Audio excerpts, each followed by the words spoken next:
ఆయనను ఆరాధించువారు ఆత్మతోనూ సత్యముతోనూ ఆరాధించవలెనను.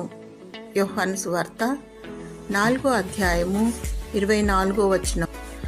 దేవుడు ఆత్మయ్యున్నాడు, ఆరాధనలకు యోగ్యుడు, స్తుతింపదగినవాడు, పూజార్హుడు, స్తోత్రార్హుడు, సమీపించరాని తేజస్సులో ఉండువాడు.